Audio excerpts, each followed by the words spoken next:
Hi guys, and welcome back. We're gonna start on the sixth. We're gonna start at the sixth chapter today. I'm just gonna jump to it. So, The Christmas Mystery by Jostein Gaarder, December the 6th. When Joachim woke up on Sunday morning, it felt as if he had just fallen asleep, for he hadn't woken up once during the whole of that long night. Then he realized that he had dreamed, and as soon as he remembered the dream, it seemed to him that the night had been a long one after all. He had dreamed that the magic advent calendar was filled with small chocolate figures that turned into real animals as soon as he opened the doors and let them out. To stop them from running away, he had to lock them up in his secret box, and he only let them out on Christmas Eve. Then all 24 chocolate animals crept out through the window to set off through the countryside. They were going to Bethlehem because that's where the Christ child was born. Joachim knew that Jesus had loved all of mankind, but in his dream he had liked chocolate as well. Joachim sat up and laughed. He was ready to open the 6th door in the advent calendar. Today there was a picture of a round tower, but he would look more closely at the picture afterwards. First, he had to read what was on the piece of paper.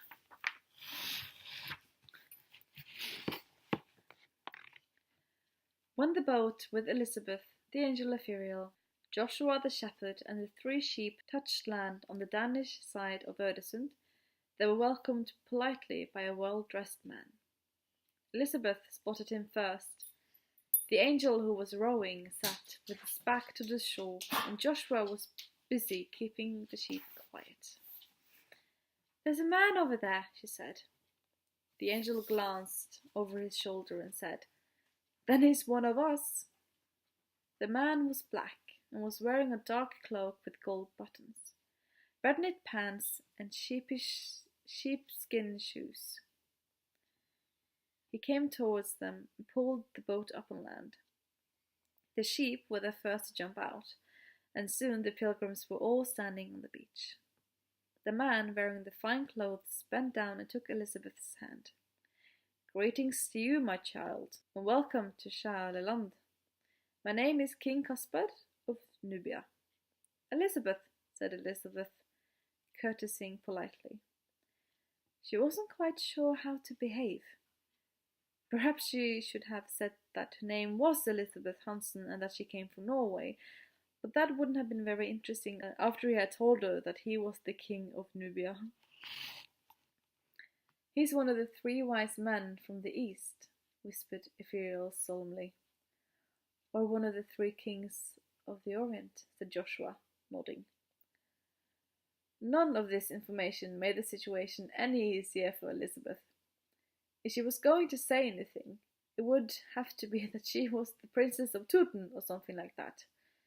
Then maybe the king would have believed that Toten was a mighty kingdom.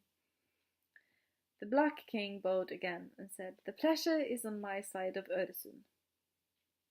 You should know that I've been standing here waiting for you for so long that in the end I had to play hopscotch between 1701 and 1699. That was so puzzling that Elizabeth had to rub her eyes to see if she was awake. It was difficult enough to play hopscotch between squares on the pavement. How could the wise man play hopscotch between 2 different years? He explained. "When I arrived on this shore in the year of our Lord 1701, some fishermen appeared. They were so dismayed when they saw one of the 3 wise men that I had to take a step back. That's how I got to the year 1700. I sat down and looked out over Öresund. But after a while a couple of soldiers on horseback came from the fortress in Copenhagen. They too were dismayed when they set eyes on the Black King. You see, at the moment I am the only black man in the whole of Denmark. At least the only one who's the king of the Orient besides." That sort of thing attracts attention, my friends. People find it hard to become used to something completely different. So I hurried back to the year 1699, and since then I have been waiting here. I have seen neither man nor beast, and I have had no need to hide from sun and moon, or from the stars in heaven either. For the stars in heaven are so close to God that they would never permit themselves to gossip about the life of humans on earth. Elizabeth didn't know whether she understood everything he said, but she did see that she was talking to a real wise man. He was so wise that she didn't know where to look. So it was a great relief to her when at last the shepherd thumped his crook on the ground. To Bethlehem! To Bethlehem! The little procession moved off again. The 3 sheep first, Joshua and Caspar the Black King next, Elizabeth and Ephriel last. They leaped along broad cobble streets in the big city. Ephriel explained that it was Copenhagen, the king's city. It was so early in the morning that the streets were almost deserts. Elizabeth thought it was nice to see such a big city without any cars, but you had to put up with the horse droppings that were fertilizing the streets. Elizabeth was used to seeing that only when she visited her cousins in Toten. The time is 1648, announced the angel Ephriel. It's the last year of Christian IV's regime. He became king of Denmark and Norway when he was still a child, and that was many years ago. Of Norway too? Asked Elizabeth. Of Norway too, yes, because Norway is a part of Denmark at this time. It was Christian IV who founded Kristiansand and Kongsberg, and he gave Oslo the name Christiania too. He's very fond of Norway and he has visited the country often. They soon arrived at the center of the Danish capital. They stopped in front of a church with a round tower at the end. That's the round tower which King Christian has just built onto the new Trinity Church, said Ephriel. Even though church towers look imposing, he thought they could be made better use of. So the round tower has been built both as a church tower and as a watchtower where astronomers can work in peace and quiet, studying the movements of the planets and the positions of the stars in the sky. For these are the days when the first telescopes are being invented. That's a strange mixture, said Elizabeth. She felt that she too had to say something clever every now and then, but she had no luck this time, for the wise man shook his head. The stars are created by God too, he said. So studying the stars in the sky can be like a whole church service. But here they have neither deserts nor camels. Elizabeth stared at him, and the wise man continued. The best way to study the stars, in the opinion of all wise men, is to sit on the back of a camel in a desert. It's almost like sitting on a tower, but a camel can move from place to place as well, a little like the castles on the chessboard. The only thing that's a little difficult from the camel is to go through the eye of a needle. Elizabeth looked at the wise man in astonishment. She was not at all sure if she agreed that the back of a camel could be compared with a church tower, nor was she so sure that a desert could be compared with a chessboard. Caspar cleared his throat. The drawback of a watchtower is that it usually stands stock still.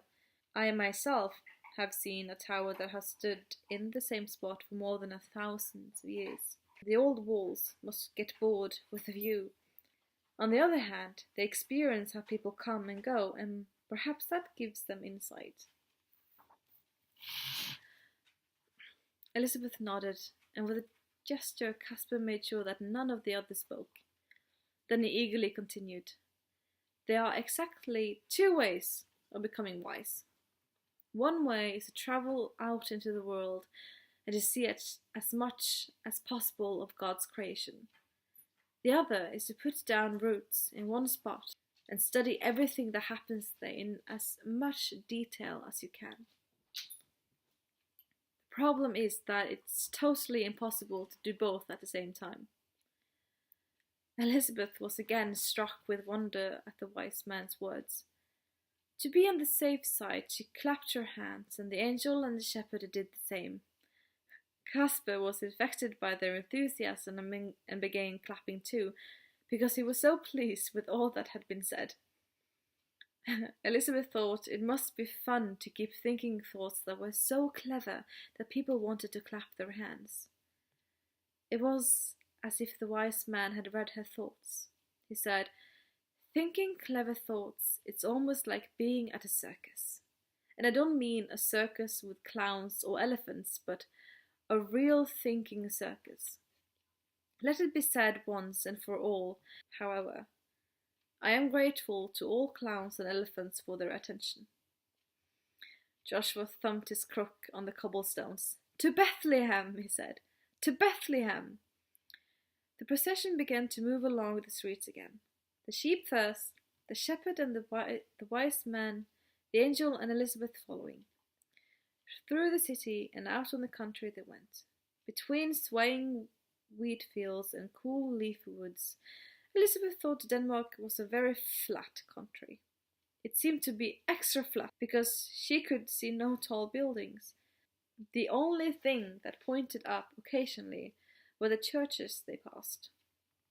All of them had been built in honor of a little child who once upon a time was born in Bethlehem. They saw the sea in the distance and came down to a small town called Korsør, which lay beside the Great Belt, the broad sound between Sjælland and Fyn. The people in the small town almost fell over when they glimpsed the astonishing procession. But their terror lasted only a short time, for the next moment the procession had moved on 1 or 2 weeks back in the history of the town. Then there were other people who glimpsed the pilgrimage for a second or two. That's why there were continual talk of angels at that time. Joshua pointed to a large rowboat at the water's edge. "We have to borrow that," he said. "Hurry up now, it's nearly 1600 years after Jesus' birth." And he chased his sheep on board. Elizabeth felt she had to ask the angel whether this wasn't stealing, but the fear reminded her that Jesus had to borrow an ass when he rode into Jerusalem. A little later, they were out on the Great Belt. The angel rowed with one oar, King Caspar with the other. The wise man had to work hard to row as strongly as Ithuriel. When Mama came in to look at the Advent calendar, Joachim forgot that he wasn't supposed to talk about what he had read. She peered at the picture. "That must be the Tower of Babel." Joachim shook his head. "Oh no, that's the Round Tower in Copenhagen." Mama looked at him in astonishment. "Who told you about that?" "No idea," replied Joachim, because that's what Mama usually said when he asked her a question she couldn't answer. "Besides, it's impossible to play chess with a tower like that, because it stands stock still, and if you sit in it you quickly get bored with the view. But on the other hand, you may get some insight." Mama clasped her hands. Joachim thought she did it because he had said something clever, but all she said was, "Oh, Joachim, where do you get all this from?" That ends 6th of December. Tomorrow we'll start the 7th. Love you all. Bye.